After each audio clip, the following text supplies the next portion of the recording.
With the WINN FM Newscast, I am Yulana Weeks. Duncan Big Lice Watley heads into the Calypso semi-final as front-runner. The government of St. Kitts and Nevis recognizes positive male figures for their outstanding contributions to the Federation. The details and more straight ahead. Prime Minister of St. Kitts and Nevis, Dr. Terence True, welcomed and addressed regional and international experts, policymakers and practitioners who gathered at the St. Kitts Marriott Resort on December 2 for the opening ceremony of the 13th Caribbean Conference on Comprehensive Disaster Management, CDM 13. The opening keynote, Forging Ahead Strategic Leadership and Innovation for a Resilient Caribbean, was delivered by Prime Minister Drew. He also blended the keynote with the theme of the conference, Road to Resilience, Checkpoint 2024, Leveling Up for a Dynamic Future. The Caribbean has long been synonymous with beauty, culture, and vibrancy. However, we are equally defined by and cognizant of our vulnerability to the vagaries of the myriad of natural disasters with which we must contend and which threaten our lives and livelihoods as small island developing states. Our geographic location places us at the mercy of increasingly unpredictable weather patterns, seismic activities, and the creeping threat of rising sea levels. But today, I stand before you to say this: while we may be vulnerable, we are not helpless. This conference is proof of our collective resolve to transform challenges into opportunities and vulnerabilities into strengths. St. Kitts and Nevis, like many of our neighbors, has weathered the storm, both literally and figuratively. Hurricanes George, Irma, and Maria, among others, have tested our mettle. The scars of these events are etched into our history, but so too are the stories of resilience, innovation, and unity. We can identify and empathize with our sister islands of Grenada and St. Vincent and the Grenadines, who both bore the brunt of peril just a few months ago. Disasters have taught us hard lessons, and those lessons have propelled us to embrace a more prepared and sustainable future. St. Kitts and Nevis remains steadfast in disaster risk reduction and management efforts. The Prime Minister shared with delegates a summary of the Federation's comprehensive disaster management framework. Our response as a government has been proactive and strategic. Central to this effort is our comprehensive disaster management framework, guided by our National Disaster Plan. This framework is not just a document. It is a blueprint for safeguarding lives, protecting livelihoods, and ensuring our nation's sustainable development. It addresses both traditional hazards such as hurricanes, earthquakes, and fires, and emerging risks like cybersecurity threats, chemical spills, and pandemics. This is the level of foresight required to confront the 21st century challenges. To enhance resilience across all sectors of society, we have prioritized community engagement through district systems and partnerships with NGOs. Continuous training and exercises remain the cornerstone of our preparedness efforts. The Prime Minister spoke fondly of the Federation's disaster management authorities, which have been at the forefront of all disaster plans and ensuring that the entire population is informed and prepared to act if necessary. At least at the heart of our framework lies the National Emergency Management Agency, better known as NEMA, and its counterpart in Nevis, the Nevis Disaster Management Department, NDMD. These agencies are pillars of strength in times of crisis, ensuring coordinated response and recovery actions. One of our most significant achievements is the development of a modern early warning system, EWS. This system, aligned with the international EW4All framework, embodies our commitment to inclusivity and accessibility. By leveraging cutting-edge technologies and methodologies such as Geographic Information System, GIS, and real-time data analysis, we can forecast disasters with greater accuracy. Effective communication strategies ensure that even our most vulnerable populations are informed and empowered to act. The Federation's pursuit of resilience extends beyond disaster preparedness, Drew expressed, thus highlighting key aspects of the government's Sustainable Island State agenda, such as renewable energy investments and disaster-resistant infrastructure. In addition, Prime Minister Drew encouraged regional stakeholders to work together, emphasizing the importance of proactive leadership and commitment to resilience and sustainability. Regional collaboration is not just desirable, it is essential. I would dare say an imperative. Organizations like the Caribbean Disaster Emergency Management Agency, CDEMA, exemplify the power of unified action. Through coordinated responses, resource sharing, and training exercises, CDEMA has set a standard for regional disaster management. St. Kitts and Nevis is proud to contribute to these efforts, but we must also strengthen them. Enhance information sharing platforms, joint public awareness campaigns, and the establishment of regional stockpiles are all opportunities to deepen our collaboration. Additionally, we must advocate with one voice on the global stage, demanding increased access to climate financing and technology transfers. The nations that have contributed most to climate change must bear their shared responsibility in addressing its devastating impacts. So, distinguished delegates, leadership will be critical in shaping this future. Visionary leadership does not react to crises, it anticipates them. It is about creating an environment where innovation thrives, where communities are empowered, and where resilience is ingrained into the fabric of society. Leadership is what drives our nation's sustainable island state agenda. It ensures that our policies not only address today's challenges, but lay the groundwork for a prosperous and secure future. So to my fellow leaders, let us embrace this moment to reaffirm our commitment to resilience and sustainability. Following his keynote address, Prime Minister Drew was presented with a wooden trophy from the Caribbean Disaster Emergency Management Agency Executive Director, Elizabeth Riley, symbolizing the first CDM event hosted in the OECS region. Diane Prince Drew is a lawyer, diplomat, and the wife of Prime Minister Dr. Terence Drew. She is currently dedicating her efforts to several causes aimed at empowering women and young girls in St. Kitts and Nevis. Children's welfare, for one. It's cliche to say it, but children are the future, and I think that children deserve to grow up and exist in environments where they're nurtured, they feel safe, that they can grow. And, across the world, there are so many children who simply don't have the opportunity to tap into their potential. So that for me is really, really important, very key. Women's empowerment, as you could probably tell, is another one. Environmental sustainability is another. Especially, we live in a Caribbean island. We're a small island developing state. We really need to pay more attention to how we protect our environment, how we protect our ecosystems, because we really are existing at the will right now of climate change.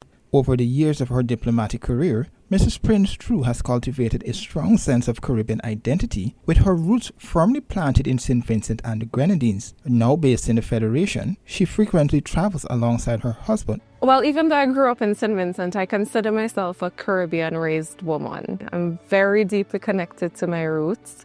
My childhood was a very happy one. I grew up with two very loving and supportive parents who are still supportive to this day. They're my biggest fans. And a younger brother who is just as supportive but will never actually say it out loud. We grew up in an environment that was really, nurturing. Our parents always instilled very core values in us, and the only limitations that we had on ourselves were the ones that we placed on ourselves. There were no limitations put on us by our parents. In a recent interview, Mrs. Prince Drew in diplomatic terms, would be described as the First Lady of St. Kitts and Nevis. She took the opportunity to reflect on her time within the diplomatic community, highlighting her passion for service and advocacy. I'm a former diplomat. That's still fresh, so I still say it. I'm a former diplomat. I'm a lawyer, even though I haven't actively practiced law in a few years, or at least the traditional type of law. And I think more so now, though, I'm a public servant through philanthropy. Between diplomacy and being a lawyer, there are just so many things happening that even converged into, birthing where I am right now. When I started practicing law, I was in-house counsel in the National Insurance Services, which is essentially Social Security. And I realized very quickly that was not the environment for me. I wasn't very into corporate law, civil law, sitting behind a desk and, drafting documents. It just wasn't my personality. And I went on to join the Office of the Director of Public Prosecutions. So I got involved in criminal law. Okay. And while there, I was primarily prosecuting in the High Court. So I was doing indictable offenses, homicides, sexual offenses, robberies, things like that. And that environment really highlighted to me how societal issues impact individuals and communities. That further fueled, my drive for and my passion and interest in social justice and social equity. After leaving the DPP's office, I joined the Foreign Service. I was recruited into the Foreign Service, and it wasn't something that I had ever really planned to do for myself. I knew I wanted to get involved in international law somehow, but joining the Foreign Service was not necessarily the route I saw myself taking to do that. She also emphasized the importance of mental health care.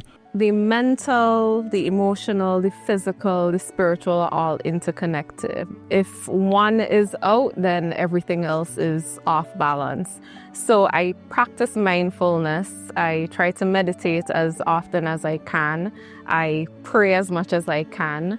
I try to eat healthy. I try to exercise regularly. I am by no means the most fit person. I am not the most active, but I try my best to stay active. I practice self-compassion, which is one of the things I wish that I knew when I was younger that I should have been doing. So I practice self-compassion. I let myself know, even now as an adult, it's okay to slow down. You can't do everything. You're going to make mistakes even as you get older. It's okay. So all of that combined really brings a lot of balance. Mrs. Prince-Drew has joined forces with several spouses of other regional leaders to advocate for period care for young girls across the region. This initiative is gaining increasing attention as a crucial area of support for young women in the Caribbean region. St. Kitts and Nevis National Carnival Senior Calypso Eliminations 2024-2025 was held over 2 nights, November 30 and December 1, 2024 at Spratnet, St. Kitts. Over 40 Calypsonians participated in the Calypso Eliminations, but 16 advanced to the semi-finals. The front-runner heading into the semi-final is Big Lice with his piece, Things Not Going Well.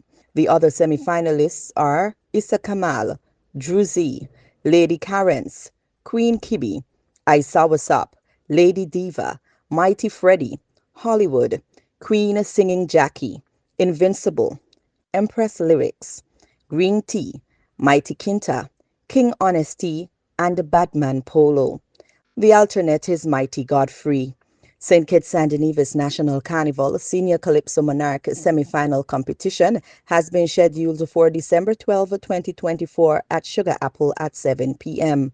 The final competition will be held on December 27 at Carnival Village. Carrie Brewery St. Kitts Nevis Limited is the title sponsor of the Senior Calypso Monarch competition. The government of St. Kitts and Nevis, through the Department of Social Development and Gender Affairs, held an awards ceremony in commemoration of International Men's Day 2024. The ceremony was held on Saturday, November 30, 2024, at the Ramada Resort in St. Kitts, under the theme Promoting Positive Male Role Models. Over 20 outstanding men of the Federation were recognized across various categories. Mr. Omodele Adams, Creative Economy. Mr. Glenville Foy, Creative Economy. Mr. Alex Strawn, Community Activist. Mr. Samuel Williams, Community Activist. Mr. Anton Hicks, Community Activist. Mr. Cromwell Williams, Sustainable Development. Mr. Irvin Ounce Weeks, Sustainable Development. Mr. Leroy Pontine, Entrepreneurship. Mr. Wilroy Webb, Entrepreneurship. Mr. Jonathan Lieberd, Entrepreneurship. Mr. Elvis P.P. Isaac, Sports. Mr. Frankie Claxton, Sports. Mr. St. Clair Chico Guichard, Men in Media. Mr. Anthony Mills, Disability Empowerment. Mr. Edison Warner, Disability Empowerment. Mr. Leroy Powell, Legacy Award. Mr. Anthony Abernathy Lieberd, Legacy Award. Pastor Peter Paul, Regional Men's Award. Mr. Everett Webo Herbert, Regional Men's Award. Mr. Rainer Duan Ferdinand, Prime Minister's Award. Gender Officer at the Department of Gender Affairs, St. Kitts, Mr. Dion Brown, received the International Men's Day Award, presented by the founder of International Men's Day, Dr. Jerome Tilok Singh. The award for the Bussapot cooking competition was also presented to the winner, Mr. Royston Queely. A 2021 Men's Day honoree and Cabinet Secretary, Dr. Marcus Natter, delivered an inspiring keynote speech centered around the theme Promoting Positive Male Role Models. Dr. Natter expressed, quote, "Let us redefine what it means to be a positive male role model. It begins with a simple but powerful choice, to show up for yourself every single day, to be honest about your flaws, to celebrate your progress, and to push yourself to grow. It means letting go of the comparisons, the societal pressures, and the notion that perfection is the goal. Instead, it's about becoming the best version of yourself, not for anyone else, but for you. As we celebrate the remarkable men being honored, let us remember that the journey of self-improvement is never finished. Let us celebrate being our own role models. It is a lifelong commitment to becoming better, not for applause or recognition, but because we owe it to ourselves." Unquote. The International Men's Day Awards is a marquee event by St. Kitts and Nevis in commemoration of International Men's Day, observed annually on November 19. The event was chaired by 11-year-old Desarian Harris, a 2024 Boy of Excellence awardee, along with his father as co-chair, Mr. Devon Harris. The attendees included Prime Minister Dr. Terence True, Deputy Prime Minister Dr. Jeffrey Hanley, Federal Minister of Gender Affairs Iseline Phillip, and other members of the Federal Cabinet and ministers of the Nevis Island Administration. Regionally, when I was 7 years old, I used to watch a lot of YouTube when I came home from school, and I saw a lot of straight hair and blonde hair, and I was like, oh my god, that's so pretty, I want that. So I looked at my hair and their hair, and I hated how it was so different to them, and I thought their one was pretty. 12-year-old Jade Mahias, during an interview with TV6 News, Jade said her mom, Siobhan Mahias, took action when she realized she was depressed over her natural hair. My mom decided to cut her hair shorter than mine to make me see that my hair wasn't that short. It helped boost my confidence a lot, but it didn't help all the way. Jade's book, My Superhero, Why I Love My Afro Hair, is aimed to suit all ages. It doesn't matter how old you are. You could take your hair any age, and sometimes you even grown up that way, and you hate your hair even when you're older and you just don't like it. And I think it's important for young readers because it could start from really little, like even 6 years old. Jade told TV6 News her 48-page book is well researched. She hopes this book inspires children and adults around the world. Her wish is also for similar books to be found on local bookshelves. I hope it could go worldwide because there's a lot of children all over the world with the same problem and issue. It's very common, and I hope that I can inspire people everywhere. And this 12-year-old does not plan to stop there. She is working on 2 more books treating with environmental issues. Elizabeth Williams, TV6 News. The Opposition Alliance for Change today said it has been able to confirm that Guyana's loan application before the U.S. Export-Import Bank is still in the processing stages and has not been fully approved.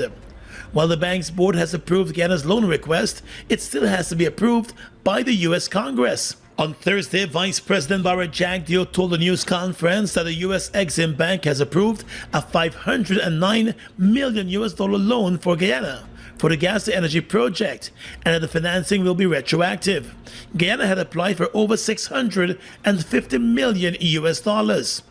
At a press conference today, AFC Chairman and Member of Parliament for the Opposition, David Patterson, said his party reached out to an official at the Exim Bank regarding the loan, and the official expressed shock at the Vice President's statement.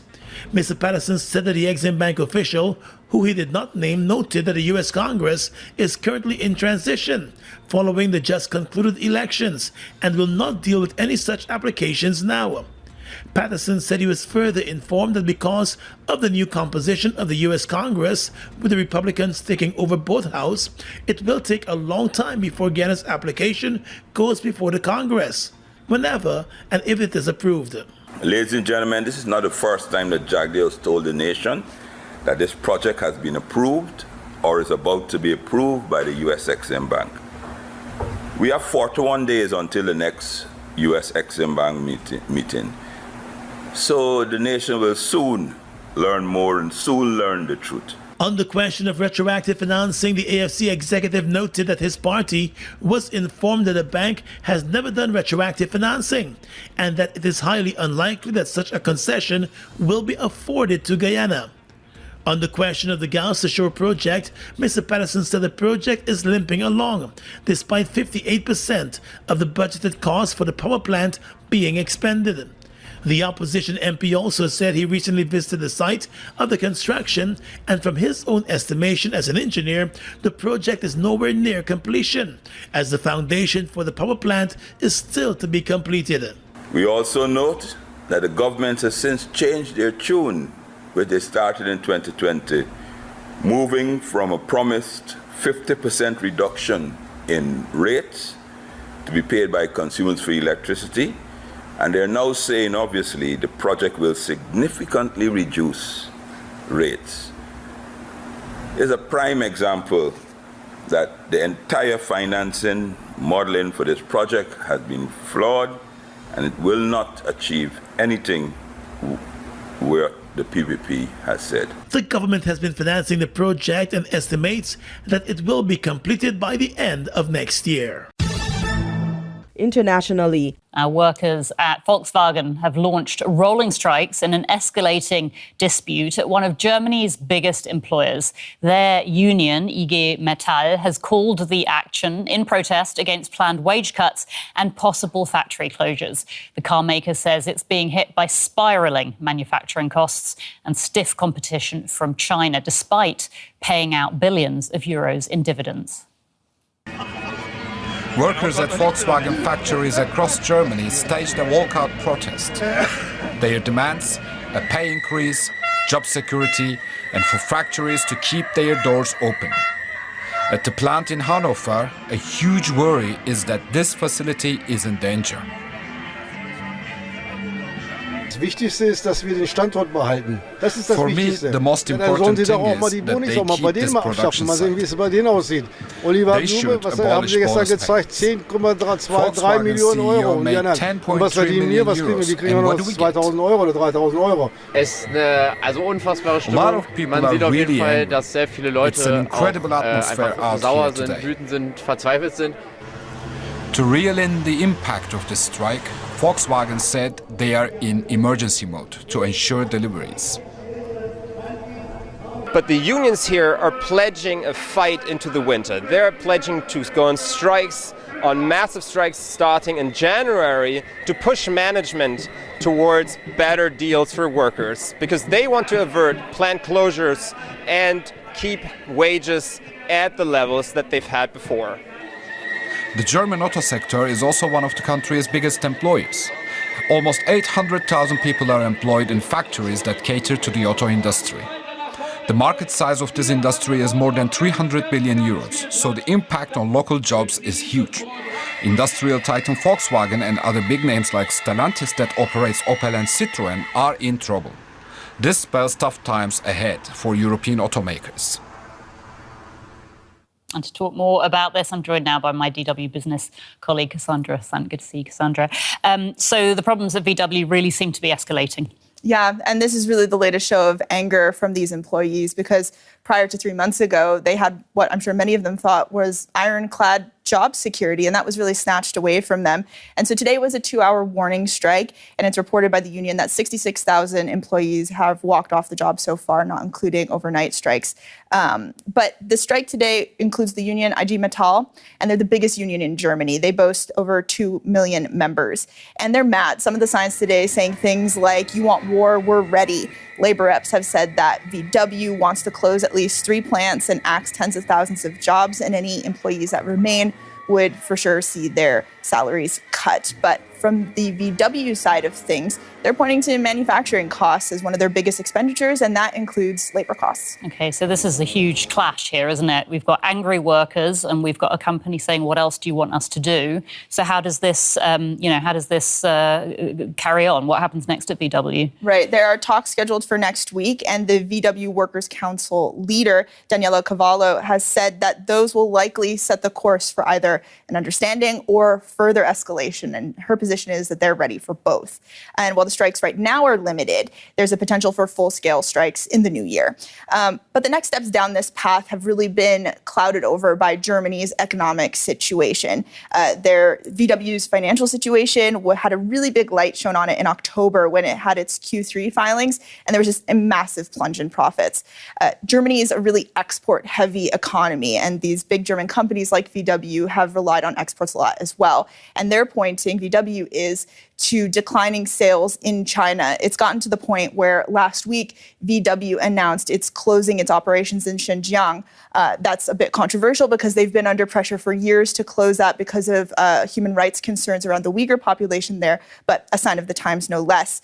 But for VW here in Germany, they have said they want to cut 18 billion euros from the budget. So as you can see, these two positions are very far away as talks next week loom. And just sum up for us, Cassandra, what all of this means for the European car industry.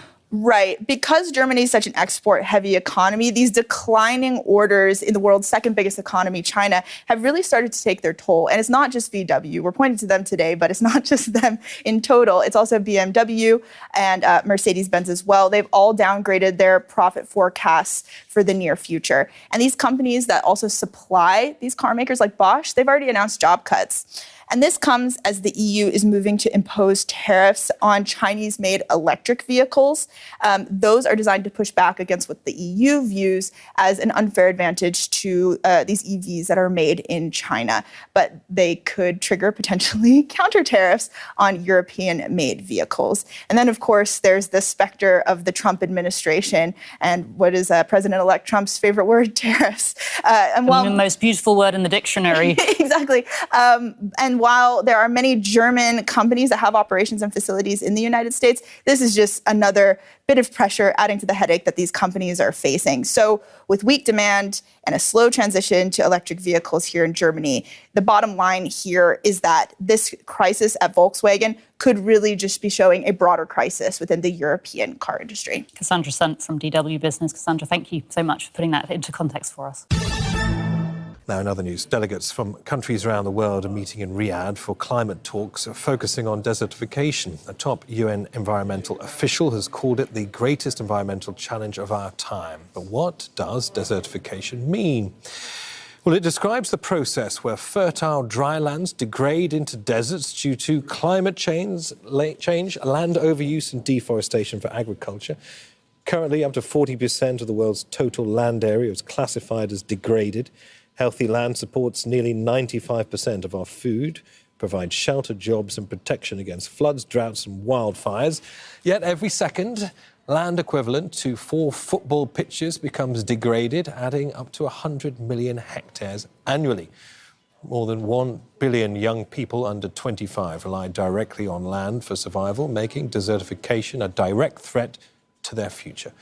Our environment editor Nick Clark has more from the COP16 conference in Riyadh. The equations are simple.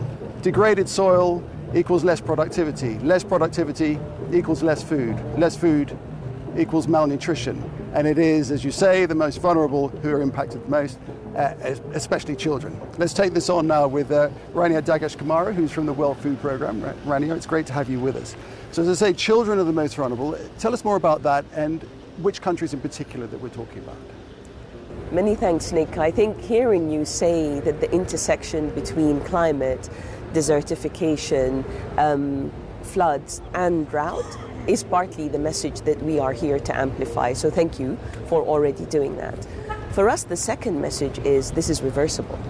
It's done with partnerships, and we have been able to do it across the Sahel in 5 countries, where 300,000 hectares lifted 4 million people into a life of dignity. Almost always half of that is children. And so we're able to restore land, we're able to allow communities to eat better, to send their kids to school, to have a healthier lifestyle. Now, can the UN agencies do that alone? No. Governments, private sector, a lot needs to come of investment into this. Africa alone would probably require about 64 billion, but it is doable.